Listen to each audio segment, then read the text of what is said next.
Eu estava pregando, Marcelo, nos Estados Unidos da América, há uns 25 anos atrás, Eudes. E o pastor que me hospedou me disse: você já ouviu falar do pastor Benny Hinn? Eu disse: de longe. Ele falou: ele vai estar aqui hoje no estádio. Quer ir lá? E eu disse: eu quero. Eu queria ouvir o maior pregador do mundo. Conseguimos um lugar na plataforma de honra. Ficamos assim do lado direito, sentado pastores, centenas de pastores, e tinha 2 padres sentados, de batina e tudo. Atrás um grande coral, um estádio com umas 30, 40 mil pessoas. O pessoal estava cantando. Quando o pastor Benny Hinn chegou, todos ficaram de pé, aplaudiram. Eu já me ajeitei na cadeira, peguei uma caneta e um papel. O irmão do meu lado estava traduzindo, disse: vai falando aí. Que ele fala: eu quero anotar, o maior pregador do mundo. Ao invés de ele pregar, ele olhou para a igreja e começou a falar assim: Beto, eu vou falar, você me traduz aí. Ele olhou para a igreja e disse assim: brothers and sisters, irmãos e irmãs, I'm so tired. Eu estou tão cansado. I need some rest now. Eu preciso descansar agora. Ele foi para pregar e falou que estava cansado e precisava descansar. Eu já dei uma ajeitada na cadeira e falei assim: ah, se é na minha igreja, assembleiano, né? Os irmãos falaram amém. Ele pediu uma cadeira, botaram a cadeira e ele sentou. Quando ele sentou, eu falei: Jesus, que reverência, vai pregar sentado. Não bastasse ele estar sentado, ele cruzou a perna. Isso para nós era pecado mortal. Até hoje, quando eu vou cruzar a perna, eu lembro da mão do pastor batendo no meu joelho e tirando. É automático, eu não consigo cruzar a perna. Eu vou cruzar, minha memória volta lá atrás, meu pastor batendo na minha perna, dizendo: homem de Deus não cruza a perna no púlpito. E ele estava lá de perna cruzada. Eu falei: americano. Ele começou a pregar. Pense numa pregação ruim. Jesus entrou na cidade, olhou para a árvore: Zaqueu, desce daí, que me convém estar na sua casa. Foi me dando um sono. Falei: Jesus, esse é o maior pregador do mundo? Olha o que eu falei para mim mesmo: ah, se eu pego esse microfone. Eu virava no giraia naquele lugar. Falei: eu boto esse povo tudo para pular, né? A gana do pregador assembleiano. Estava indo tudo muito bem, eu quase dormindo. De repente, irmãos, ele descruzou a perna, parou de falar. Aí eu olhei para ele para ver o que deu. Ele deu um streamlick nele, que ele fez assim, ó. Lembra aquele negócio que a mãe da gente falava? Quando dá, você fala: passa a morte que eu estou forte. Quem lembra disso? Dá aqueles arrepios assim. Foi desse jeito, Marcelo. Ele fez assim. E eu falei: ih, o que está acontecendo ali? Aí ele falou assim: wow, it's here. Ele está aqui. And the Holy Spirit, o Espírito Santo, it's here. Está aqui. E ele ficou em pé. Ele olhou para o povo e começou a perguntar: are you feeling? Você está sentindo? And you? E você? Are you feeling? Está sentindo? Because I'm feeling. Porque eu estou sentindo. It's here. Ele está aqui. And the Holy Spirit, it's here. O Espírito Santo está aqui. E o povo ficou só olhando para ele. Ele pediu para o tecladista dele lá tocar uma música. Na época não era o Roberto. Ele ignorou todo mundo, Eudes. Ele botou uma mão aqui e a outra aqui. Abraçou o vento e começou a bailar.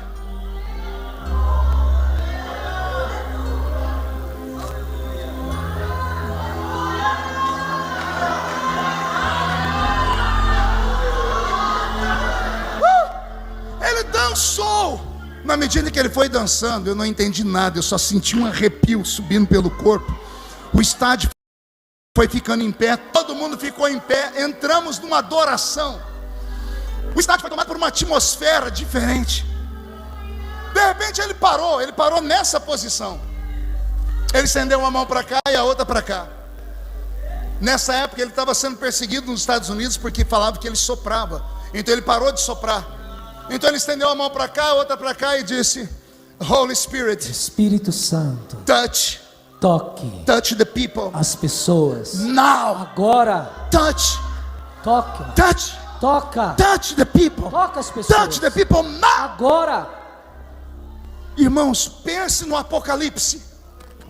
40 mil pessoas caindo no chão. Efeito dominó. O estádio inteiro. O coral inteiro. Os pastores caídos no chão. Quando eu dei por mim, eu estava caído no chão também.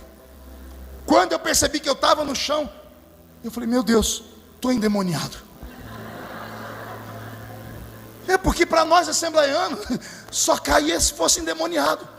Eu comecei a falar, sai de mim, sai de mim. Tentei ficar em pé, minhas pernas não obedeceram. Me arrastei para a cadeira e sentei na cadeira e fiquei vendo pastores rolando em cima do púlpito, o estádio tomado numa coisa que eu nunca tinha visto na vida. Uma fila se formando lá do púlpito, Marcelo, com uma muleta levantada para cima, cadeira de roda para cima. Falei, o que é isso, meu Deus? O que está acontecendo aqui? Pastor Benihim com as duas mãos para cima, adorando a Deus. Um dos padres estava caído no chão, se arrastou e agarrou a perna dele. Quando agarrou a perna dele, ele parou, ele olhou e começou, What happened? O que está acontecendo? What O que happened? está acontecendo? E o padre disse para ele, eu estava perto, eu escutei, eu quero ser como o senhor. Eu quero isso. Pastor Benihim olhou para ele muito sério e disse, This is possible, Isto é possível. but Mas change your life. mude sua vida. Change your life. Mude sua vida. Change your life. Mude sua vida. Um padre olhou para o outro, tiraram a batina, arrancaram os terços e disseram, queremos isso. Pastor Benihim mandou botar eles em pé. Ele derrubou esses homens umas 30 vezes. Ele orava, eles caíam, mandava os assessores depois em pé. Isso, eu acho que era para descarregar, né? Era para expulsar tudo que não era ruim. Depois, umas 30 vezes, o pastor Benihim disse, estenda a mão para o povo e ore pelo povo. E os padres levantaram a mão. Eles levantaram a mão, o povo caía para o chão. Eles olhavam para a mão. Eles estendiam a mão, o povo caía para o chão. Eles olhavam para a mão e perguntaram, o que é isso? O pastor Benihim disse, é o meu amigo, é o Espírito Santo. Ele está aqui. Eu disse, naquela noite eu não dormi direito. Eu rolava na cama de um lado para o outro. Eu disse, Deus, o que é isso? O que foi que eu vi aqui? Um homem de carne e osso como eu, mesma matéria que a minha. O que é que ele tem que eu não tenho? E o Senhor falou comigo, Ele me conhece na intimidade. Acordei de manhã, falei com o irmão, ele disse, ó, tem um livro aqui da vida desse homem, Bom Dia Espírito Santo.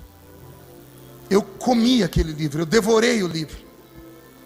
No livro ele conta que ele era um menino gago, tão gago que a família não tinha paciência de conversar com ele. Ele não tinha amigos, com exceção de um único que tinha paciência de conversar com ele.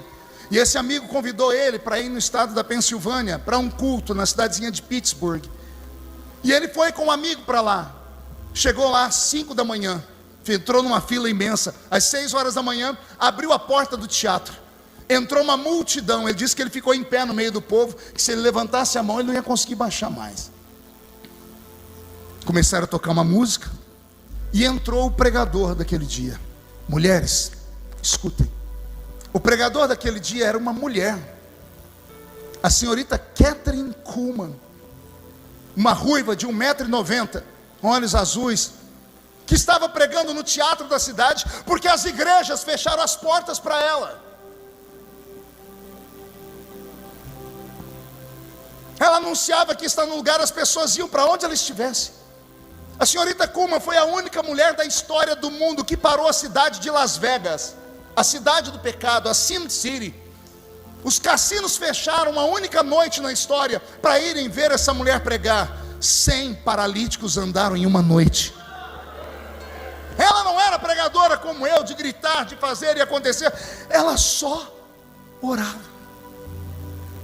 Ela só levava as pessoas à reflexão de que o Espírito Santo não era uma coisa, de que ele estava ali, e as pessoas precisavam falar com ele, precisavam tocar nele, precisavam ser tocadas por ele, precisavam manter uma comunhão com ele.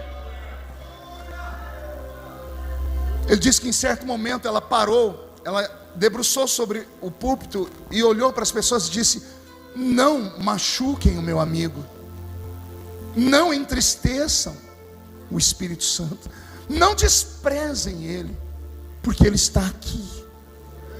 E ele disse que nesse momento uma energia entrou dentro daquele lugar, que o corpo dele ficou eletrizado, e ele começou a ver as pessoas serem curadas, pessoas levantando amuletas, paralíticos levantando cadeiras de roda, mudos falando, e foi uma coisa absurda. Ele voltou para casa com um amigo dele naquele dia. Ele disse que os dois não conseguiam falar um com o outro, estavam assustados, como eu fiquei no culto dele. Naquela noite, ele dormia num quarto com o irmão dele, ele ficava no andar de cima da beliche. Ele disse que ele dormiu pensando em tudo que a senhorita Kuhlman havia falado sobre o Espírito Santo ser uma pessoa. Quando ele acordou de manhã, ele sentou na cama, antes de sair ele lembrou, e ele disse: vamos ver se funciona. E gaguejando ele disse: good morning, Holy Spirit. Bom dia, Espírito Santo. E ele pulou da cama. Ele ficou 8 horas caído no chão, não conseguia levantar. Ele falou que o quarto ficou denso, um poder, uma energia, o corpo dele era como se estivesse ligado em uma tomada de 220. Ele disse que 8 horas depois ele se levantou, conseguiu abrir a porta do quarto. A mãe dele estava passando um aspirador de pó. Ele passou perto dela, ela foi jogada para um canto, e ela olhou para ele e disse: o que é isso? E ele disse: é o meu amigo. Só que agora ele não gaguejava mais, porque Jesus curou ele na mesma hora. Ele está aqui.